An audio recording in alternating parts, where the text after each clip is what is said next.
Olha só, então conosco aqui está Bob Wolfenson.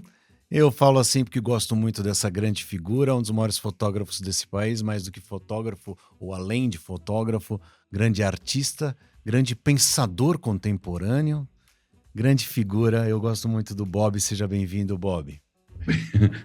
Obrigado por todos esses adjetivos acoplados Gostou? a esta pessoa. Você já foi melhor apresentado do que dessa vez, não? Não, essa foi a melhor até agora. Bom, o Bob todo mundo conhece, fotógrafo das celebridades entre tantos e fotógrafo artista. E eu falava isso pro Teco antes do programa começar, a gente conversando, né? Falando, por onde vai ser o caminho da conversa e tal. Eu falei, tem um caminho no qual o Bob é um dos poucos fotógrafos que conseguiu, ou que buscou, ou que alcançou isso, que é o equilíbrio perfeito, ou aparentemente perfeito, entre ser um fotógrafo comercial e um fotógrafo artístico. Entre as opções que você tem na vida para você e para o trabalho. Tô correto? Tô errado? Como é que foi isso para você? Não, acho que tem uma tradição de fotógrafos assim internacionais, né? Uhum. O próprio Avedon, que é uma lenda viva, Richard Avedon, fotógrafo americano, o Irving Penn, que teve uma exposição aqui no Instituto Moreira Salles no ano passado, ano retrasado, muito relevante. Enfim, tem uma tradição de fotógrafos, tem hoje preço no mercado de arte, estão no acervo dos grandes museus do mundo e que foram fotógrafos com uma vida também de trabalhos comerciais. E então, quer dizer, na verdade eu sigo uma tradição que existe, não inventei nada. Só que aqui no Brasil é mais raro isso. Então, talvez eu seja dos poucos que conseguiu fazer esse trânsito, né? Eu me auto declaro estar em trânsito sempre, né? Eu advogo a ideia de estar em trânsito. Quer dizer, eu não seria este fotógrafo que eu sou quando eu estou exercendo uma das facetas que eu exerço, se não tivessem todos os outros junto comigo, me habitando de alguma forma, entendeu? Uhum. Então, esse trânsito se há alguma coisa que possa chamar de original no meu trabalho,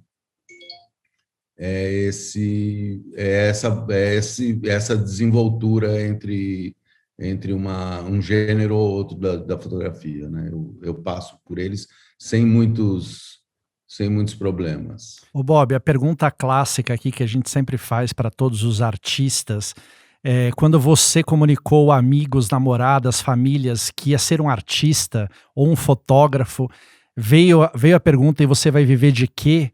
As pessoas te perguntavam isso, você se preocupava com isso lá atrás ou não? Pois é, você sabe que é uma profissão muito alternativa, né? Ser fotógrafo. Uhum.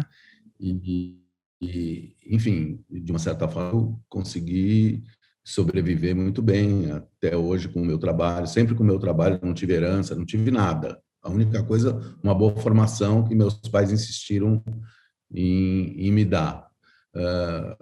Então, assim, eu acho que quando eu disse para minha mãe que eu ia ser... Minha mãe também meu pai morreu muito cedo. Na verdade, o que aconteceu é o seguinte: eu não tive ninguém deitando a paternidade sobre mim. Uhum. O Sartre fala isso nas Palavras, e ele diz que uma das coisas que fez com que ele se tornasse o Sartre foi que ele foi criado pela avó e pela mãe.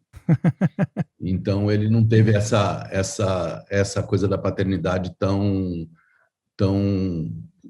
que deita mesmo, que cobra, né? Enfim, que tem um plano para você, né? Então, a minha mãe, eu até me tornei fotógrafo por conta da morte do meu pai, que eu tive que fazer eu tinha 15 anos e fui trabalhar, porque eu precisei trabalhar. E o emprego que eu arrumei foi no estúdio da Editora Abril, e no estúdio fotográfico. Aí eu fui me desenvolvendo lá, enfim. Tanto é que eu não me sentia muito vocacionado para ser fotógrafo. A fotografia veio para mim como uma necessidade, um ofício, uma contingência da vida. A vocação fotográfica, mesmo que depois eu me tornei um fotógrafo apaixonado pelo que eu fazia, demorou muitos anos para acontecer para mim, uns 10 anos. Então, quando eu dizia Vocês estão me ouvindo? Estamos sim, continua, perdão. Eu sei que você tinha terminado o pensamento. Quando eu dizia que eu ia ser fotógrafo, minha mãe falou, tá bom, seja lá o que for, o que você quiser fazer, tá bom. Se você viver disso, filho, tá bom, segue. Né? Não tem uma coisa assim? Você tem uma família... Agora passou o trem aqui, eu não te ouvi. Não, eu tava brincando com o fato da sua mãe, talvez sendo uma mãe judia, como a Exato. minha, né? Ela queria que, na verdade, a gente fosse autossuficiente, né? Mais do que qualquer coisa, tivesse segurança e autossuficiência, né? Eu acho que é por aí. Exatamente. Fala, Caio. Oi, Bob. Prazer em conhecê-lo aqui, pelo menos virtualmente. E uma honra tê-lo aqui no nosso podcast, tá? Obrigado. Uma pergunta, então, já fazendo um gancho aí com o comentário do Teco, que você tem esses seus dois lados, né? O fotógrafo comercial e o fotógrafo de arte, né? Mas o fotógrafo de arte, ele sobreviveria sem o fotógrafo comercial? Já estou falando agora na parte de grana que a gente vai falar nesse programa. Ou subsidia o outro, ou você conseguiria viver só da parte de arte? Não, eu pessoalmente não. Mas depende da envergadura do sujeito, sim. O Sebastião Salgado vive só disso. E muito melhor do que eu. E vive em euro, né? Eu acho que depende muito da envergadura do fotógrafo, do que ele... aonde ele foi parar, o que ele alcançou, quem é ele no mercado, enfim. Eu acho que tem o Miguel Rio Branco também, provavelmente consegue viver muito bem de fotografia, mas alguns outros. Mas é difícil. Investiram na carreira puramente de arte. Eu acho que tem alguns que são poucos. Tá. Assim como são poucos comercialmente também que conseguem, enfim, conseguem sobreviver, mas não conseguem, enfim, ter uma coisa a mais do que isso, entendeu? Entendi. Eu acho que é uma profissão alternativa, é uma profissão de pouca gente pratica, né? Então, a massa crítica é pequena para você ter os expoentes, entendeu? E é uma profissão cara, não é não, Bob? Assim, porque agora as coisas parecem mais simples, mas antigamente você tinha aquelas máquinas, todo mundo tinha várias máquinas, lentes, você tinha o filme também, né? Então você tinha que comprar, era caro comprar o filme, revelar essas coisas. Você fazia esse tipo de investimento, falava, pô, vou comprar, vou ficar sempre procurando a melhor máquina, a melhor lente, a melhor coisa, porque era um investimento para você, não? Eu nunca fui do equipamento, assim, eu sempre usei o equipamento necessário para as minhas realizações. Eu nunca fui um cara assim que tinha um armário cheio de equipamento, que ficava. Eu conheço muito fotógrafo que tinha um armário cheio de equipamento e não fotografava bem. Então, eu sempre fui do equipamento utilitário, né? Aquilo que, obviamente, comparado a um amador, eu tenho um puta equipamento, mas dentro do esquema profissional, eu tenho equipamento banal, assim, que não é o último tipo da última linha e de não sei o quê. E o que acontece hoje em dia não é tão assim mais barato. Eu acho que se equivale, porque hoje você precisa ter um computador caríssimo para você ter seu trabalho rápido, trabalhar rápido, enfim, precisa ter monitor, precisa ter HDs, precisa ter uma câmera com uma boa definição, de um back, isso é tudo em dólar, né? Muito caro. Então, antigamente você tinha um filme, tinha a revelação, tinha as câmeras eram mais baratas do que as de hoje, eu acho, porque não tinham tantas coisas eletrônicas. Eu acho que, em termos de custo, é equivalente. Mas a gente tem a sensação que é muito mais barato, porque quando antigamente você falava assim, eu ficava com essa conta na cabeça. Falava assim, não vou gastar mais do que 3 filmes, 4 filmes, 5 filmes, sei lá. Eu ficava com esse, bem judaico mesmo, eu ficava com esse horizonte, tipo Woody Allen no filme que ele toma o táxi, ele para quando dá o dinheiro que ele tem. Ele pode parar aqui. Quando eu chegava nos $7, ele parava no meio do caminho. Eu era um pouco assim, né? Tinha que fazer o trabalho, aí chegava no 5º filme ou 6º filme, eu falava, opa, acho que tá bom já, entendeu? E hoje a gente não tem muito esse limite. Você vai indo, vai fazendo, vai... Nesse sentido é mais barato. Nesse começo de vida, assim, você comentou da sua mãe, do seu pai, quer dizer, não veio dela, talvez nenhum tipo de limitação, mas você mesmo, então, pelo que você está contando, você se limitava, você se disciplinava, assim. E quais eram, assim, as prioridades primárias, além do aprendizado artístico? Era ter um estúdio? Era ter um nome? Quais eram as coisas que você almejava no início, assim, como é que você foi se disciplinando para conseguir? Olha, na verdade, eu fui um pouco errático, assim, eu não tinha um plano. Obviamente, não vou dizer que eu não sou estratégico, eu sou bem estratégico e penso muitas vezes estrategicamente. Mas eu não tinha um plano definido. Eu ia para lá, ia para cá. Eu tive estúdio muito cedo, mas depois eu abandonei o estúdio. Eu tinha um estúdio com 4 amigos, era uma coisa meio esquema jovem, né, cooperativa. E tinha um que trabalhava muito e nós três que não faziam quase nada. Eu tinha muita inveja desse que trabalhava muito. Falava, mas o que eu tenho que fazer para trabalhar como ele? Então, e aí eu acho que o turning point disso, para mim, foi quando eu fui embora do Brasil para Nova York, tentar trabalhar de assistente de algum grande fotógrafo americano. E aí eu consegui. Foi uma loucura, foi uma sorte estar na hora certa, no lugar certo, mandar uma carta. Na época era carta, né? Não era e-mail nem nada. Então eu cheguei em Nova York, demorei um tempo assim, porque eu achei que eu sabia inglês. Para pouco eu cheguei lá, falei, nossa, eu sou um prego no inglês, sem nada. Fui pedir um sanduíche num Impi, acho, era uma coisa dessas. Aí a mulher perguntou, to stay or to go? Aí eu não entendi o que ela falou, porque era meio enrolado. Aí eu falei, excuse me? Aí ela deu um grito comigo, to stay or to go? Aí eu falei, putz, preciso aprender inglês hoje, amanhã, nesse momento. E, enfim, depois que eu me senti seguro no inglês, que também não virou, eu não virei um Shakespeare, mas quando eu me senti seguro, eu fui procurar emprego com os fotógrafos que eu admirava. E mandei 5 cartas para os 5 maiores fotógrafos americanos nessa área de moda e retrato, enfim. Um deles era o Avedon, outro era o Penn, e 3 outros, 2 ingleses e um americano. Um deles me chamou, o Bill Kim. A minha carta chegou no dia certo, na hora certa. Aí eles me ligaram, fui trabalhar com ele, e aí sim, aí eu realmente mudei de patamar, porque eu estava ali na Hollywood da fotografia, né? Eu não era nada no estúdio, né? Eu era um estagiário assistente, né? Porque ele não deixava ninguém. Eu me ofereci para trabalhar sem receber, ele falou: não, aqui ninguém trabalha sem receber. E eu tinha juntado um dinheiro no Brasil para não ter que trabalhar de garçom, não ter que trabalhar em nada que não fosse fotografia. E esse estúdio eram as grandes modelos da época, as grandes atrizes internacionais, todo mundo que você só via, nunca pensou que fosse chegar perto. E eles abriam a porta do estúdio, eu era o jornal que ficava embaixo do capacho e ficava na porta da entrada. Então eu abria a porta do estúdio, passava direto, não me davam nem boa tarde, nem boa noite, nem bom dia.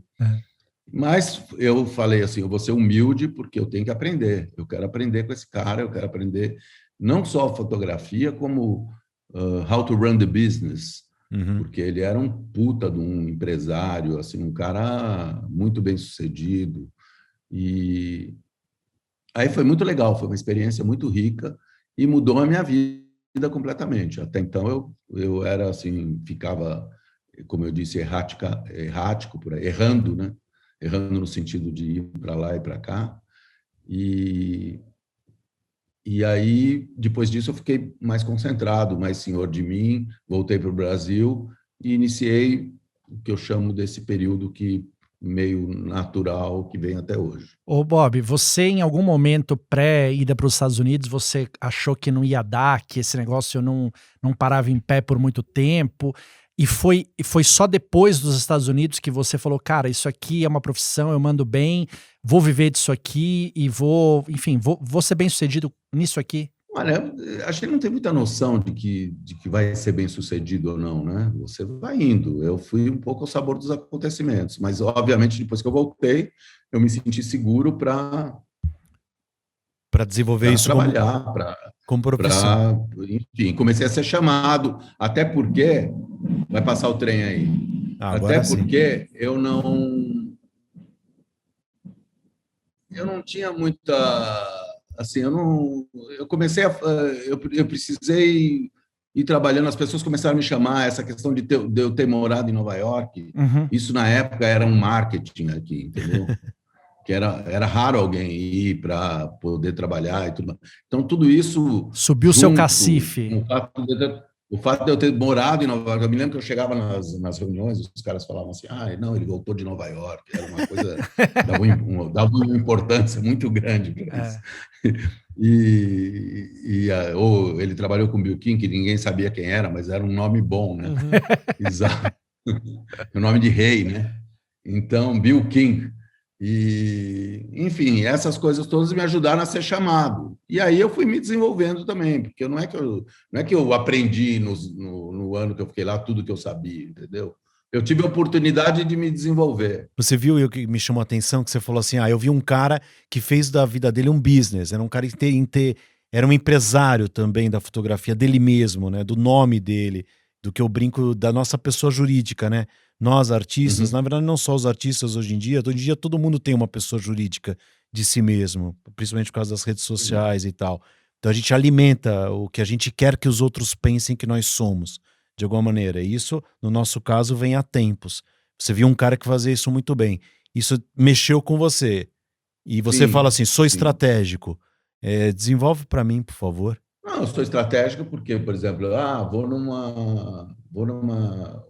Quer dizer, hoje em dia eu nem sou mais tão estratégico, mas eu já fui muito.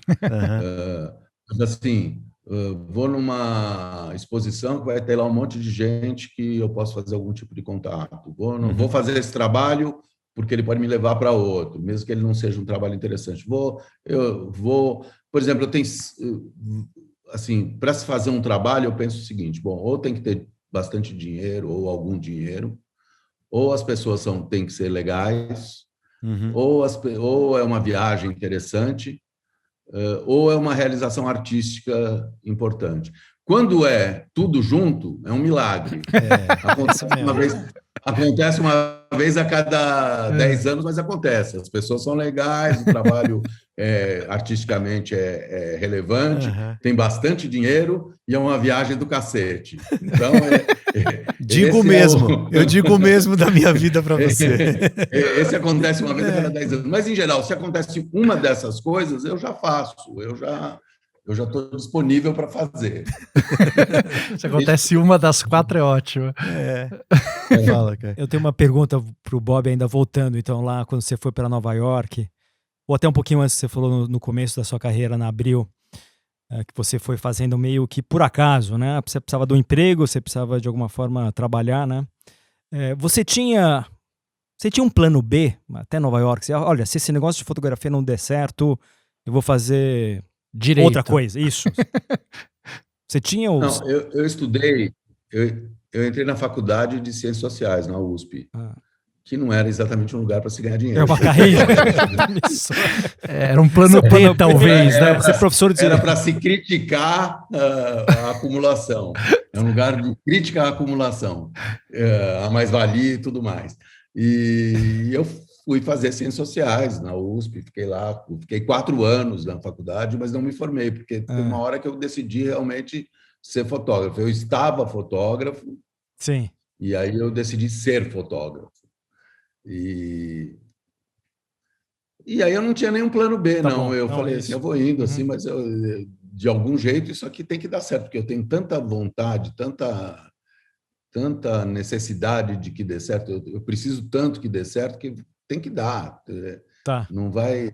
Eu não tinha plano B, não, nem sabia. Imagina se eu não fosse fotógrafo, seria, sei lá. Minha mãe tinha um negócio, mas o negócio quebrou, enfim. Meu pai tinha essa coisa de que eu devia estudar administração de empresas para cuidar da malharia dele, enfim, mas eu já não era vocacionado para isso. A única empresa que eu administro é essa minha aqui, e sabe-se lá como. Ô Bob, você estava falando das 4 coisas que te levam a fazer um trabalho, né? Aqui no nosso mundo normal, aqui pelo menos no meu, a gente pensa que tem... Sim, não é normal também. Não, a gente pensa assim, que pô, se você arrumar um trabalho que seja legal, que pague bem e que repercuta na vida das pessoas, é o trabalho dos sonhos, né? Quando você faz isso, você conta umas 2 ou 3 coisas, uma delas é fotografar Playboy, né? A gente pensa que é legal, que Pronto. paga muito bem e que, pô, muda a vida das pessoas. É tudo isso ou a gente estava enganado? É aí que você faz o pé de meia? A Playboy é um caso quase, eu acho que era um caso meio desse tipo, assim, porque os meus anseios na época, obviamente hoje, com as questões de objetificação e tudo, eu inclusive estou super aderido a esses movimentos. Eu acho que uma revista como a Playboy nem poderia existir. Mas na época, o pensamento da época era outro e a gente, enfim, nem se cogitava esse tipo de questão, né? E a revista Playboy, realmente você ganhava muito, quer dizer, eu ganhava muito, né? Porque o meu cachê, ele era um percentual do cachê da mulher, que era, em geral, muito alto, muito alto. Então, se eu ganhasse 5% do que ela estava ganhando, só que eu não ia ficar pelado nem nada, né? Então, já era uma coisa muito grande. E era uma viagem sempre internacional, as pessoas eram legais e E o leitor ficava doido, né? Num certo sentido, os meus anseios se confundiam com os anseios da revista. Quer dizer, eu fazia o que eu queria. Eu não tinha nenhuma... Então, era uma realização artística muito grande, porque eu não tinha nenhum tipo de instância superior a mim que fosse aprovar ou não o trabalho. O trabalho era assim, já saía aprovado. Mas era assim, Bob? Já assim, tinha mais ou menos... Eu tenho uma curiosidade, desculpa te interromper, mas vamos lá, um exemplo me marcou. Maite Proença naquele ensaio... Na Itália você foi o ensaio dela? Foi na Itália. A revista virava para você e falava, Bob, olha, vamos fazer um ensaio com a Maite Proença, você escolhe. Você tinha carta branca para definir artisticamente como ia ser? Sim, porque eu tinha carta branca e foi assim que foi. A única coisa que eu não tinha carta branca é para decidir o destino, porque isso dependia de uma produção de dinheiro, de tudo mais. Tá? Sim. Então, eles me davam destino. Até no caso da Maite foi uma coisa curiosa, porque, em princípio, ela queria fazer isso na Índia, ou em Bangladesh, uma coisa assim, que ela já tinha visto uma cena que ela tinha imaginado. E quando a revista me procurou, o diretor da revista me pediu para convencê-la a não ir para a Índia, que ele tinha a Sicília, Tá. que eles tinham já um lugar na Sicília para fazer. Aí a gente inventou essa história meio neorrealista italiana, Sim. botou as pessoas no meio, enfim. E aí era isso. E daí para frente, todas as fotos, todas as situações, todas as aprovações, todo o percurso foi uma aliança que eu e ela fizemos, entendeu? Porque ela também tinha muita voz, óbvio, né? Sim. Então, ela, independente de dar a voz a ela tem a voz dela já naturalmente. Não, nesse caso, Maite é uma mulher de muita personalidade. Num caso desses, que a mulher está lá ganhando uma fortuna e está nua, ela tem o direito absoluto sobre tudo. Então, nessa aliança, nós conseguimos chegar naquele trabalho. E daí para frente, esse trabalho também foi um turning point, porque dali para frente eu comecei a fazer os meus trabalhos assim, com essa liberdade, com essa... Antes eu tinha uma cartilha para seguir, até o trabalho da Maite. Eu tinha uma cartilha, assim, 3 fotos de frente, 4 fotos de... Só faltava aquela 4 fotos de bunda, 5 fotos de frente, 3 fotos de peito. Só faltava a do Exorcista, que era a bunda de frente, né? A mulher vira a cabeça e eu brincava sempre com isso, né? Eu falava, não, só falta girar a cabeça da mulher e ela tá com a bunda de frente. Porque tudo você tinha que seguir uma cartilha. Mas esse trabalho da Maite foi um rompimento, e a partir de então, eu nunca mais fiz a cartilha na vida. Quer dizer, na vida da Playboy. Fala, Teco, você quer Não, perguntar? você sabe que é engraçado, eu fico triste, porque um dos meus compra e vendes ia ser sobre a volta da Playboy, né? Porque eu entendo que os tempos mudaram, os tempos estão mais difíceis e algumas coisas estão sendo corrigidas, mas eu achava e continuo achando que a Playboy era uma baita revista, era uma qualidade muito boa de publicação, de entrevista, de matéria. E é claro que tem a Playboy da mulher qualquer fruta ali, onde o único objetivo é você vê-la nua, o mais nua possível. Mas, pô, só de capas que o Bob fez, eu consigo imaginar milhões de fotos que pra mim é pura arte aquilo, entendeu? É engraçado, assim, a Havana, né, que são aquelas da Nanda Nanda Costa. Costa. Aquilo pra mim é arte, aquilo ali, entendeu? É mais, aquilo ali, aquela foto, por exemplo, não me provoca nem excitação, me provoca assim, fala, cara, que coisa bonita, admiração. Colocaria na minha sala se o mundo permitisse, sabe? Se você quiser, ela está à venda, não estou brincando. Mas o que acontece é o seguinte, eu acho que a revista em si, as minhas matérias, talvez algumas do Duran também, tivessem esse caráter em que a gente dava um nó nessa coisa objetificante. A própria mulher já se sentia, não, quer dizer, a gente era uma narrativa, né? Era uma história que não ficava ligada a essa coisa. Tanto é que o masturbador de plantão lá da Playboy, ele não gostava de mim. Na carta ao leitor, os caras mandam, tira esse cara daí, pelo amor de Deus. Ele bota umas coisas esse recorte é bom, hein, Nelson? O masturbador da Playboy não gostava de mim. Guarda essa manchete aí. Essa pode ser uma boa chamada para o podcast. Essa é a chamada, hein? Masturbador de plantão. Ele não gostava mesmo. Você tem saudades, Bob?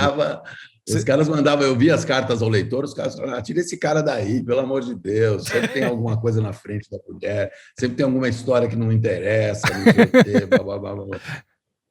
Mas eu acho que a gente fazia uma coisa que transcendia a própria revista, era muito além da revista. Mas a revista tinha um outro lado, de piadinha, de duplo sentido, de outro tipo de foto, que eles tinham todos os números, que era realmente uma revista ultra machista, né? Não tem perdão para isso, né? Quer dizer, obviamente então, para ressurgir uma revista como essa hoje, ela tem que respeitar todos esses limites. Não sei se tem sentido, sei lá, mas vamos ver aí, quem sabe surja uma coisa que seja um híbrido de tudo isso. Entre a Playboy e entre a tua volta de Nova York, a história da grife de ter estudado em Nova York, e a Playboy, tem um chão ali, né? Tem um chão sei lá, de uma primeira grana, de uma hora que você se estabelece. O que é que você fez com a primeira... Quando você olha e fala assim, cara, agora eu sou um fotógrafo e as pessoas me olham dessa maneira. Teve esses momentos de descoberta, assim, de afirmação, mais do que descoberta? Olha, eu vou te dizer que a ignorância sempre me levou muito longe, porque eu nunca fiz muita conta na vida. Eu sempre fui bem ignorante com as contas, então por isso eu arrisquei muito. Eu fiz, quando eu tinha 34 anos, eu fiz uma casa em Camburi, lá onde eu tenho até hoje, um condomínio lá, que é uma casona, assim, um negócio que você fala assim, pô, como é que um moleque de 30 e poucos anos conseguiu fazer isso? Você olha de baixo, você parece um MASP, assim, a estrutura de concreto, tudo. E eu, sei lá, eu comecei a fazer sem ter dinheiro nenhum e fui trabalhando para poder pagar, né? Aí você também... o meu método sempre foi diferente do que eu penso hoje, porque também já tem uma coisa que eu não tenho mais tanto tempo assim, né? Sim. Mas o meu método era assim, bom, eu tenho que pagar esse negócio aqui, então eu vou trabalhar para isso, eu vou aceitar coisas que talvez eu não aceitasse, fui fazendo. Eu me lembro, eu lembro de uma coisa da Playboy que é ótima, com a Cissa Guimarães, que a gente fez umas fotos da Playboy em Porto Seguro e em Trancoso, e ela ficou embaixo de uma ponte, assim, segurando a ponte. Eu inventei essa pose, um negócio meio maluco. Aí ela falava assim, meu apartamento na Gávea, porque ela estava ganhando para comprar o apartamento na Gávea. Então, eu também fazia trabalho, e eu falava assim, minha casa de Camburi, sei lá, estava fotografando uma meia para uma rede de roupa uma qualquer. confecção grande, aí, uma rede dessas de roupa. E aí eu estava em cima de uma muretinha fotografando uma meia, eu falei assim, meu Deus do céu, é a minha casa de Camburi. Enfim, eu fiz um esforço para poder fazer isso, entendeu? Então, assim, eu fui fazendo coisas, né? Comprei, assim, eu não tenho muito dinheiro vivo, não, é tudo investido em imóveis que eu fui usando, não eram nem imóveis de negócio. Era uma casa na praia, uma casa no campo, uma casa em São Paulo, um apartamento que eu comprei também, porque passei na frente, achei legal. Fui fazer um negócio com a Luísa Brunet, Ah, ali na Livraria Cultura. Aí passei na Avenida Paulista, vi um apartamento à venda, falei, gosto tanto desse prédio. Sei lá, 10 dias depois eu tinha comprado o apartamento também, sem muita planificação, entendeu? Eu não sou um sujeito de... Hoje eu falo assim, bom, está na hora de começar a planejar, né? Está na hora de construir uma coisa para o futuro aí. e essa relação, vocês têm as filhas, né? Você fala Eu tenho disso, filhas. você fala disso com elas ou elas têm esse mesmo procedimento caótico com a grana que você tinha? É uma Não, coisa que te eu preocupa? acho que, assim, eu penso um pouco como... Obviamente, sei lá, meu pai não me deixou nada, né? Me deixou uma boa formação. Eu dei uma boa formação para as minhas filhas. A minha filha que faz fotografia estudou em Nova York, no Uhum. ICP. A minha outra filha é atriz também, como você. Não vai ficar tão rica, mas É. quem sabe, É. Mas vai ser quem feliz, sabe ela tomara. ganha alguma coisa. Ela É. ainda é atriz de grupo de vanguarda, quer dizer, não ganha nada mesmo. E a minha outra filha, a minha enteada, ela é diretora de um programa de televisão, super bem sucedida. E, enfim, o que é meu. Eu não fico fazendo uma coisa assim, prestando muitas contas para elas, as contas para elas. Uhum. Quando eu morrer, aí elas vão se virar aí com o que eu tive, com o que eu tenho, enfim. Pô, curioso você falar de. Desculpa, Caio, você quer falar uma coisa? Não, voltando um pouco Só. nesse comentário que o Bob fez aí de não... Parece que não ligar tanto para grana como grana, né? Você comprou, né, imóveis porque você gosta de imóveis, um imóvel na praia, uma casa no campo. Em algum momento na sua carreira você chegou a ficar apertado de grana? Chegou o momento que, puxa, você devia ter planejado mais e ali faltou e aí você ficou preocupado? Sim, na pandemia. É, Na pandemia, tá, no começo da pandemia, eu fiquei preocupado. Eu consegui um empréstimo lá do Pronamp tá. e foi o que me salvou mesmo. Olha, E, é. bom, Sim, eu teria sido salvo de outra forma, mas enfim, esse foi um jeito. E agora, de uma certa maneira, eu retomei meu trabalho nos níveis anteriores à pandemia. que bom, Bom, você ótimo. tem um Quer dizer, acontecimento, né? Termina, Bob. eu tenho um estúdio relativamente grande, né? Uhum, Assim, sim, eu tenho um negócio de aluguel de estúdio também. sim. Então, eu tenho um estúdio de 1.200 metros quadrados aqui na Vila Leopoldina. E eu tenho um negócio de aluguel de estúdio. E você E fechou, você ficou fechado com a pandemia, então, sem ter eu fiquei com essa ele receita. fechado É, durante a pandemia, aí eu claro, tive que mandar todo mundo embora, mas, claro, um enfim, foi uma aperto. coisa que foi... Mas já retomei, está todo mundo aqui, voltou não como era, até porque foi um bom redimensionamento do negócio, né? Sim. Tinha gente que era um pouco inchada a estrutura, Uhum. e agora ele vai indo muito bem, tá inflacionado até. Que Tem um bom. acontecimento que eu espero que você já não tenha cansado de contar, mas é que é obrigatório que eu te pergunte, que é na história do alagamento do estúdio, né? Eu, assim, tá falando de perrengues, eu acho Sim. que esse foi um perrengue que ficou muito conhecido, do qual você, pelo menos artisticamente, fez uma coisa que eu achei belíssima. Me lembrou muito quando teve em New Orleans também umas fotos que foram depois publicadas o, com o desastre evidenciado nas fotografias, né? E você fez uma coisa semelhante, quer dizer, você pode contar muito melhor que eu, mas o seu estúdio sofreu um alagamento e você quase perdeu tudo que você tinha feito, não é? O que aconteceu, a minha pandemia, ela começou antes da pandemia, É. porque foi no dia 20 de fevereiro de 2020 e a pandemia começou no 16 de março, quer dizer, não foi nem um mês, né? Porque fevereiro ainda tem 28 dias. Sei lá, 20 dias depois, 25 dias depois, começou a pandemia, quando eu estava tirando a cabeça da lama das águas, né? Uhum. E o que aconteceu, eu já tinha tido uma inundação aqui nesse estúdio há 15 anos, e eu não aprendi com a experiência. Fui relapso, deixei todas as coisas embaixo, porque eu falei, bom, vai ter outra inundação daqui a 200 anos, porque fizeram um monte de obras aí. O meu estúdio é dentro de um condomínio, o próprio condomínio fez uma corcova para não entrar água, instalou bombas, mas a coisa das águas foi tão violenta que não teve jeito. E aí, dessa vez, eu perdi muita coisa, e da outra vez eu perdi mais. Dessa vez eu perdi, a inundação foi maior, mas eu não perdi tanto porque eu aprendi um pouquinho com a experiência. Da outra vez eu perdi realmente bastante coisa. E quando eu cheguei aqui no estúdio, eu falei, não mexam em nada que eu vou fotografar. Eu quero fotografar essa tragédia e tal. E aí e das outras vezes eu rasguei tudo, joguei fora o que. E dessa vez eu falei, não, aqui tem uma ideia, tem um trabalho, né? Tem uma fotografia é memória, né? Então ficou uma materialidade, né? As fotos ganharam uma materialidade, elas ganharam uma lama sobre elas, uma outra dimensão, uma sobrememória, né?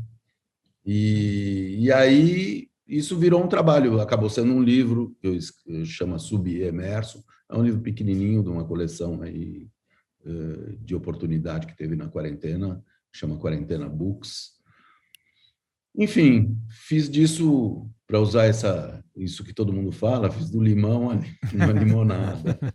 Então, foi isso que aconteceu. E aí, realmente, eu fiquei, pandemia, o seguro não paga inundação, né? Sim. Pelo menos não a totalidade. Eu tive um seguro que pagou muita coisa, mas não o que eu perdi. Principalmente o acervo, né? Agora eu estou atrás de financiamento para acervo, entrei numa lei de incentivo para restaurar o acervo. Vai ser possível. E, enfim, aí depois veio a pandemia e realmente eu fiquei bem apertado. Eu fui para o meu sítio lá no interior de Minas, fiquei lá uns 4 meses, gastando pouquíssimo, vivendo uma vida mais assim, para não ter gasto nenhum, até as coisas começarem a voltar, né? Ô Bob, tem uma coisa, bom, enfim, tem um monte de coisa acontecendo no mundo de grana, né? Estranha, mas isso também tem no mundo no mundo das artes também, né? Fotos sendo vendidas por milhões, tem artistas, conceito, né? Acho que o Banksy talvez seja O Banksy é daquele quadro que se destruiu e ele que se passou a valer mais. passou a valer mais. Que... Tem agora essas histórias de NFT, né? Essa coisa que eu não consigo entender memes, o que é, que você compra isso. Enfim, sempre muita grana nesse mundo. Faz sentido? Tá certo? Tá correto? Você acha estranho uma coisa ou outra? Acho que é difícil falar de preço em arte, mas é que os preços estão... É como qualquer mercado, né? Depende da demanda. Se o cara é valorizado, ainda que artificialmente, e as pessoas acreditam naquilo, o preço dele sobe. A foto tua que vale mais. Se ele é uma fraude, vão descobrir depois, o preço caiu. O Banksy, ou é Banksy? Banksy. Ele brinca com essa coisa de fraude e de não fraude, né? Quer dizer, ele destrói a própria obra. Enfim, o cara comprou, e o cara que comprou a obra inteira e ficou com a obra destruída, não quis devolver, entendeu? Quer dizer, são valores aí muito circunscritos a esse mundo mesmo, né? Eu acho que um dos maiores investimentos que eu fiz foi em arte. Foi um quadro que eu comprei de um amigo em, sei lá, um preço infelizmente baixo para ele, né?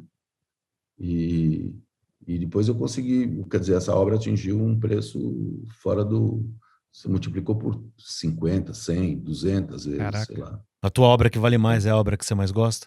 Nem sei o que vale mais meu, assim. Não é. Não acho que seja, não. Não, eu acho que a fotografia que eu mais gosto, sei lá, eu tenho um conjunto de fotografias que eu gosto muito, e não sei hierarquizar muito elas. Depende um pouco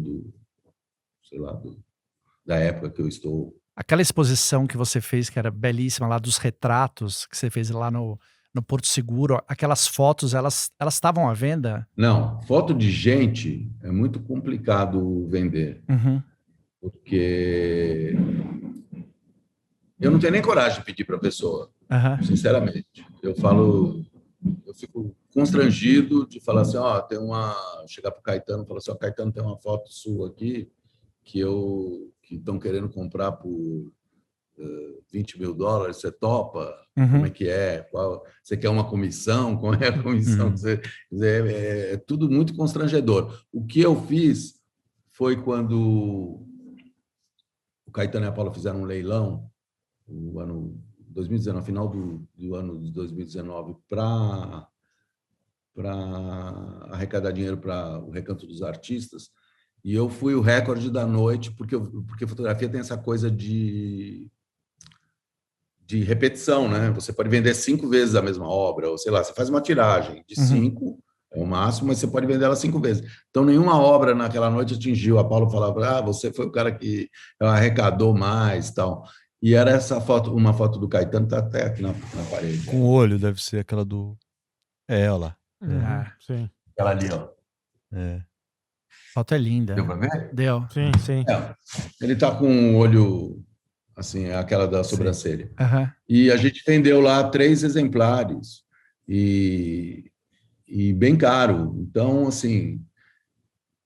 Mas era um leilão beneficente, as pessoas também compraram porque queriam ajudar a Casa dos Artistas, o Recanto dos Artistas, tem todas essas questões envolvidas. Mas eu acho que é um mercado legal, o mercado de arte, eu gosto de participar, acho interessante ver quanto alguém paga por alguma coisa que vai pendurar na parede. Tem fundo disso, Caio? Tem fundo no mundo, né, de artes que põe... Não tem Eu sei vinho? que tinha um fundo no Brasil, daquele Banco Brasil Plural, tinha um fundo de artes. Acho que tem alguma coisa lá fora, mas é um mercado ainda bem de colecionador direto, né? Essa coisa de fundo não vejo. Não, tinha um fundo, esse Brasil, exatamente, tinha Brasil um fundo. Plural, né? Quem, eu não sei se ainda era o ex-curador do MAN da Bahia. Ele é que tocava esse fundo. Sim. Tem fotos minhas nesse fundo, né? Boa. Que legal. E no mundo das artes, ainda no assunto dinheiro, tá? Desculpa a insistência, Bob, mas a gente fala de dinheiro aqui. Acho ótimo. Quem ganha? Onde está o dinheiro? Tá com os colecionadores, com as casas de leilão, com as galerias, com os artistas? Não, acho que artista não. Acho que artistas são os que são, a não ser grandes artistas, assim, gente que está no mercado internacional, entendeu? Sim. Aí sim entra nesses padrões altíssimos de preço, sei lá, um trabalho custa $500 mil, $600 mil. Mas eu acho que quem comanda mesmo são as galerias e os colecionadores, né? O artista é a parte menor da coisa. Entendi. Apesar de ficar depende do acordo com a galeria, ele fica com 70%, 50% da obra, 70% da obra, enfim. Aliás, quem quiser comprar obras do Bob, o Bob está em galeria, né? O Bob está em galeria que vende tua obra. Galeria né? Milan. Na Milan.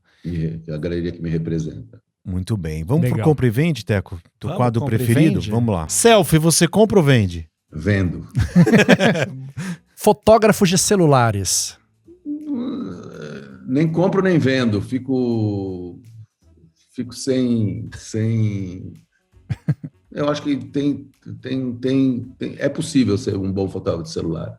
Aconteceu com você, a gente entrevistou o Sebastião Salgado uma vez, ele contou pra nós que ele estava andando por Paris uma vez e um casal pediu que ele tirasse uma foto do casal. Toma meu celular. Já aconteceu com você também? Muitas vezes. E o cara fala, cuidado com isso aqui, olha a luz, tá? Não, já.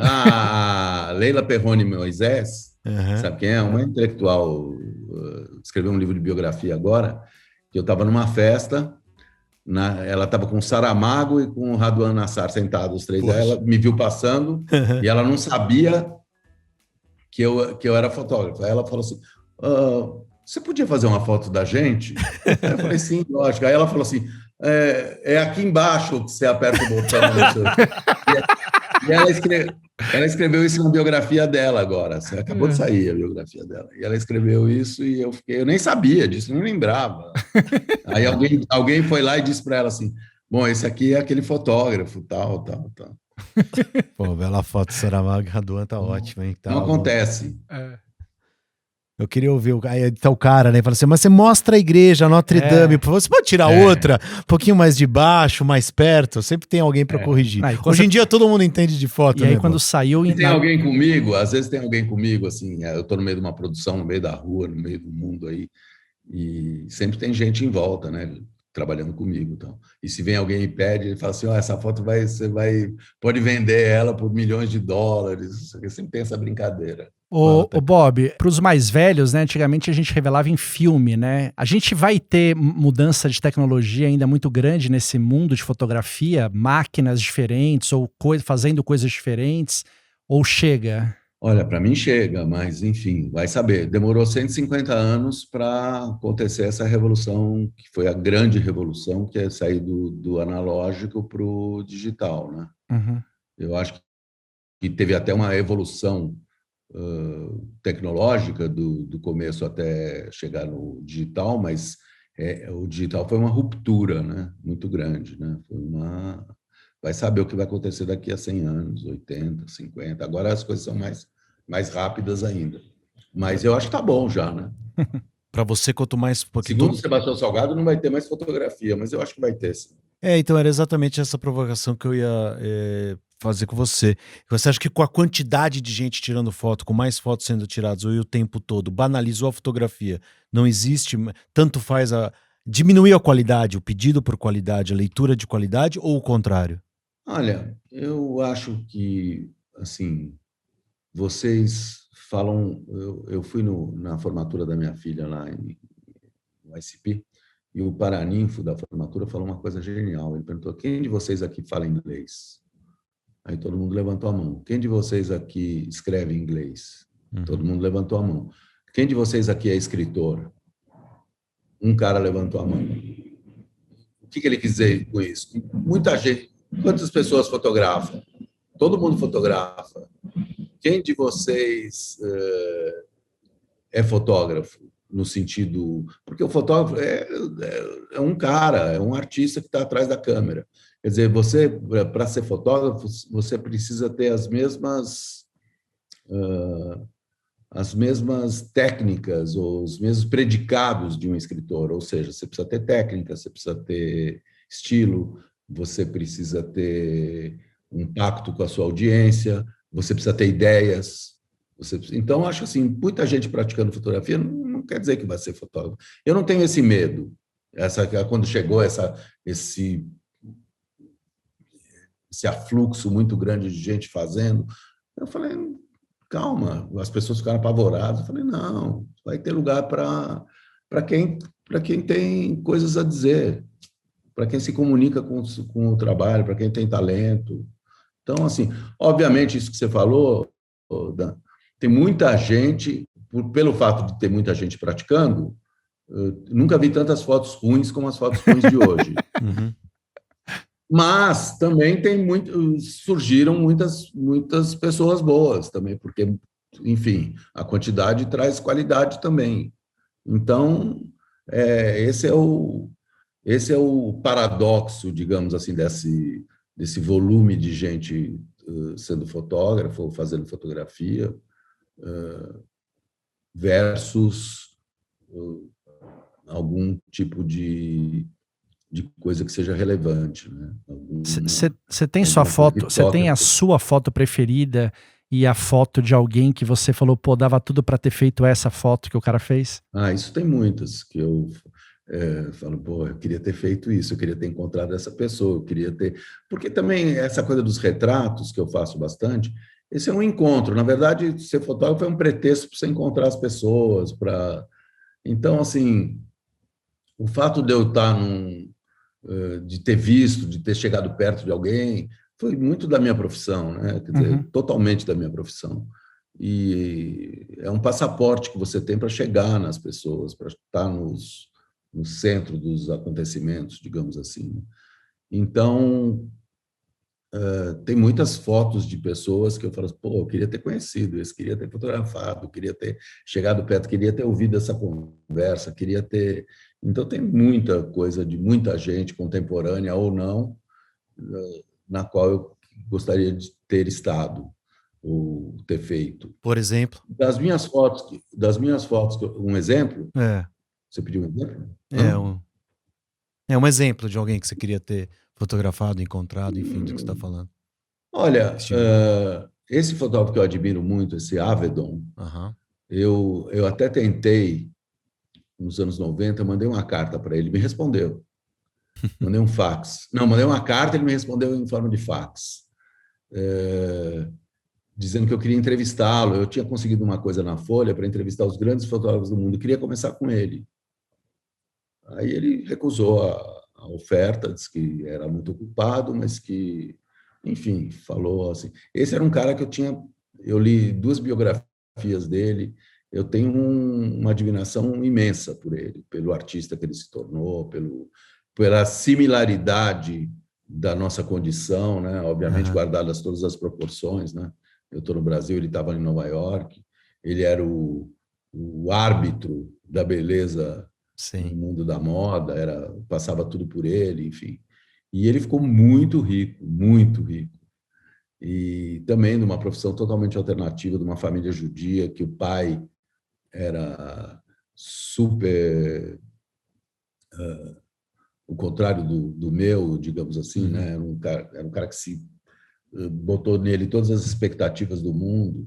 E ele foi ser fotógrafo. O pai dele achava que isso era coisa de viado, não sei o quê. Então, era um cara muito autoritário. Então, esse era um cara que eu gostaria de ter chegado perto, ter fotografado, ter conhecido. O Irving Penn fez uma foto dele maravilhosa. Enfim, sei lá, tenho tantos interesses nessa área. Até porque eu transito muito, né? Claro. Bom, a gente está chegando no... Desculpa, então, a gente está chegando no final. Não poderia final. me ater a um exemplo só. Eu gosto do papo e da tua leitura do mundo. E estou achando muito curioso também. A gente recentemente falou com o Tony Ramos, a maneira que 2 artistas lidam. Eu acho que é libertário você... Não era uma frase minha. Poder falar de dinheiro e sexo de maneira livre, eu acho que é bom, é saudável, né? Eu acho. E o intuito desse encontro é um pouco entender como cada um lida com o dinheiro. Mas você me chamou, e agora eu queria te perguntar sobre outra coisa, que é o tempo. Eu vi uma foto sua uma vez, do Woody Allen, provavelmente você foi lá no Carlyle, em Nova York. Peraí que tá tocando aqui, o Caio... Peraí que eu tava tentando criar um clima em Nova York e aí toca o celular. Ô, produção, quero ver, dá bronca no seu chefe agora, produção. Eu queria ver o Avedon aqui e ver se o negócio subiu na minha tela. Você queria ver o Avedon, as fotos? Eu queria, fiquei curioso. O Avedon era incrível e também fruto de uma época onde se ganhava muito dinheiro com o que ele fazia, e fazia muito bem. Mas então aí, Bob, eu tava te falando, você viu uma foto tua do Woody Allen, provavelmente no Carlyle, lá em Nova York, tá? Essa foto tava no Le Jazz, no restaurante. E é uma foto muito parecida de quando eu fui e vi também o Woody Allen. E eu tava com a minha Leica guardada e eu pensei, eu não posso deixar de guardar esse momento. E foi daí que eu peguei a máquina e tirei. O fotógrafo é também esse cara que quer guardar sempre o tempo, né? Você quer guardar sempre o que acontece, imortalizar aquele momento. E você acabou até falando... A fotografia tem esse caráter que, ao mesmo tempo que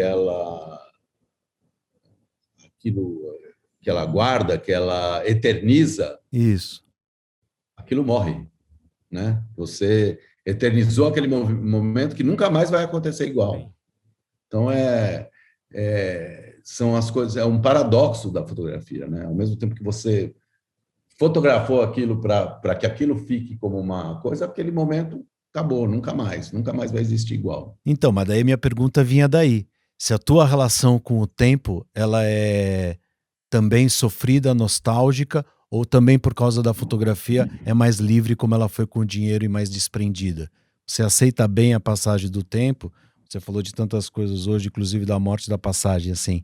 Ou o fato de você fazer o que você faz te deixa preso a esses momentos? Não, eu não sou muito nostálgico, não. Eu aceito bem a passagem do tempo, sei que hoje... Enfim, eu não vivo desse passado meu, apesar de eu ter um passado muito grande, né?